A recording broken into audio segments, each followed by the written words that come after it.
Olá, queridos amigos, alunos, colegas. Querem aprender a montar um programa de caminhada muito eficiente? Venha comigo. Eu sou Marcelo Afonso, fisiologista e treinador desportivo. Estou aqui para compartilhar e transformar a nossa educação física em algo de muita qualidade.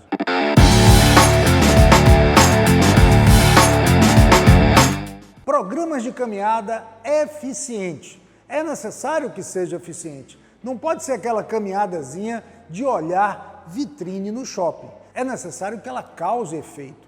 Quais são esses efeitos? Melhora do seu sistema cardiorrespiratório, emagrecimento, tudo que a gente busca de melhor para o nosso cliente. Então, com certeza, o passo a passo que você escolher vai gerar o resultado final do seu treinamento. Esse passo a passo que eu estou falando está relacionado, primeiro, à escolha do seu índice fisiológico para essa prescrição. E um dos mais conhecidos e melhores chama-se consumo máximo de oxigênio, ou VO2 máximo. E a gente sabe que o padrão áureo para encontrar esse consumo máximo de oxigênio é, sem sombra de dúvida, a ergospirometria. Ah, professor, mas na minha região aqui eu não tenho ergospirometria, eu não tenho esse equipamento. Não tem problema, você tem outras opções para avaliar esse consumo máximo de oxigênio. Você tem uma série de testes aí que pode lhe ajudar. Você tem o UKK, você tem o Klein, você tem o CAFIT, você tem o Pollock, Rockport, uma série de testes que permitem que você consiga prescrever com a mesma qualidade. Então a gente vai passar para vocês aqui o passo a passo para acontecer isso e você conseguir aplicar no seu cliente, gerar o resultado da melhor forma possível. Então vamos lá, se você não tiver a ergospirometria, você vai ter que escolher um teste de campo. Vamos escolher o UKK, por exemplo. O teste de UKK é um teste indireto, submáximo, que você pode fazer em qualquer lugar, de preferência numa pista de atletismo, mas caso você não tenha essa pista de atletismo, pode ser numa praça, pode ser na rua. Hoje com um GPS você consegue exatamente com muita precisão saber a distância que você percorreu. E ele é um teste exatamente de 2 km ou 2.000 metros se você quiser. Esses 2.000 metros precisam ser realizados no menor tempo possível. Volto a dizer a vocês, não pode ser caminhada de olhar vitrine no shopping, tem que ser uma caminhada vigorosa. Então você vai realizar no menor tempo possível. Vamos dar um exemplo aqui clássico para esse teste. São duas fórmulas que precisam ser feitas, masculina e feminina. Então vamos dar um exemplo aqui do masculino. Se você fizer um teste dos 2.000 metros, percorrer esses 2.000 metros em 17 minutos, ou seja, você caminhou num ritmo melhor possível e ao final dos 2.000 metros deu esses 17 minutos. E você atingiu uma frequência cardíaca maior, a maior frequência que você atingiu foi com 130 batimentos. Algo não muito intenso, né? Já dá para perceber que esses 130 batimentos não foi uma frequência tão alta. Se a gente fizesse, por exemplo, aquela matemática simples do 220 menos a idade, vamos imaginar que esse indivíduo tenha 40 anos.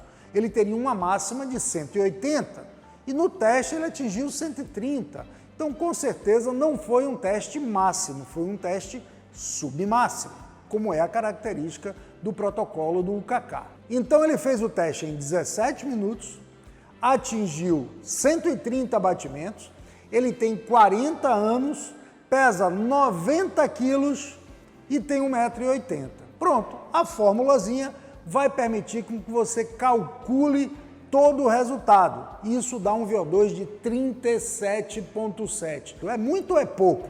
É suficiente ou é insuficiente? Eu preciso classificar isso, mas eu preciso ter mais informações. Somente a idade não me diz muito. Eu preciso saber se ele é um atleta de alto nível, se ele é um indivíduo que busca apenas saúde. Então, o valor do VO2 para identificar e classificar se é muito ou pouco depende dessas características. Então, considerando que 37,7 seja um pouquinho aquém do que eu quero, tem formulazinhas preditivas para poder identificar o suficiente desse VO2. Vamos imaginar que você quer que ele suba, vá para 45, 42, nessa faixa. Então, com um VO2 máximo de 37,7, eu preciso pegar esses dados e transformar ele em treinamento. Não adianta eu pegar o valor do VO2 e botar numa gaveta. Não vai servir para nada. Eu preciso saber usar esse consumo máximo de oxigênio como um instrumento de prescrição de treinamento. Então vamos lá. Eu preciso pegar o valor que eu encontrei no teste, que deu 37,7, transformar em VO2 treino. Então você tem as formulazinhas para identificar esse VO2 treino. Basta pegar o VO2 máximo e diminuir primeiro por 3,5. O que é 3,5? Pelo amor de Deus! 3,5, gente, é exatamente aquele 1 MET. Lembra? Unidade metabólica corresponde a 3,5 mililitros por quilo por minuto. É exatamente o seu consumo basal. Então o que a gente vai fazer? Encontrar o que a gente chama de VO2 de reserva, que é exatamente a diferença entre o VO2 máximo que você atingiu, que foi 37,7, menos 3,5. Consequentemente, a gente encontra 34,2. Essa é a diferença entre o máximo e o mínimo. O que a gente faz agora com esse 34,2? Nós vamos multiplicar por uma intensidade fisiológica. O que é isso? É exatamente a carga do treinamento. E você pode encontrar isso de diversas maneiras. Você tem a tabela do Pfaffenberger, que é um dos grandes epidemiologistas americanos. Você tem a tabela da American College, onde escolhe lá uma intensidade que seja compatível com o seu VO2 máximo. Vamos escolher aleatoriamente 50%. Então, 50% de 34,2 vai dar exatamente 17,1. Esse valor é o que a gente vai calcular o nosso VO2 treino. Então, o VO2 treino é o 17,1 mais 3,5 de novo. É uma fórmula de reserva, é uma variabilidade onde você calcula o VO2 treino. Então, 17,1 mais 3,5 vai dar exatamente 20,6. Esse é o seu VO2 treino, que é o que você vai consumir durante a prática, tendo você um VO2 de 37,7 a 50%. Eu preciso agora transformar em quilômetro por hora. Eu vou usar uma outra fórmula, que é a fórmula do Cumming.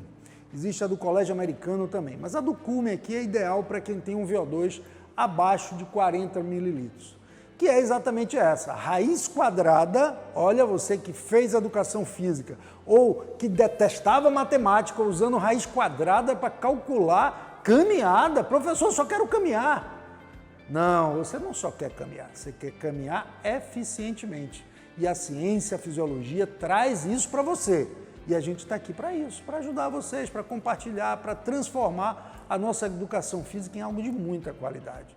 Então, o que tem? Eu já tenho o meu VO2 treino.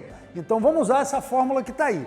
Velocidade é a raiz quadrada do VO2 treino, menos 7,4 dividido por 0,35. Então, fica a raiz quadrada de 20,6 menos 7,4 dividido por 0,35. Isso vai dar raiz quadrada de 37,7. E quanto é que a gente encontra? 6,1 km por hora. Encontramos a velocidade de treinamento. Gente, isso é fantástico. Eu consigo agora ser preciso no que eu estou estabelecendo. A partir do VO2 máximo, eu encontrei a velocidade de treinamento, estabelecendo 50% da carga de trabalho. E é óbvio que a periodização de treinamento é que vai dar o toque final da sua prescrição, a organização da sua prescrição. Porque o que acontece normalmente na maioria das academias ou o personal, ele faz o seguinte, ele manda o aluno subir na esteira. E quando o aluno sobe na esteira, o próprio aluno vai ter que buscar qual é a velocidade que ele tem que caminhar. E não você dizer a ele qual é a melhor velocidade. No máximo, na melhor das hipóteses, você diz qual é a frequência cardíaca. Vai lá, fica entre 120 e 140. Por que 120 a 140?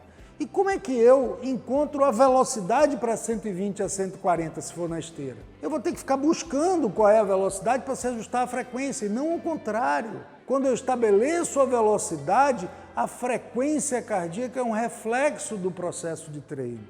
E ela passa a ser um controle do treinamento. Então, você tendo a velocidade, pode inclusive estabelecer duas velocidades, de tanto a tanto, de 5 a 6, de 5,5 a 6,5, no caso aqui 6,1 foi o que a gente encontrou, pode ser 5,1 a 6,1, a média de velocidade.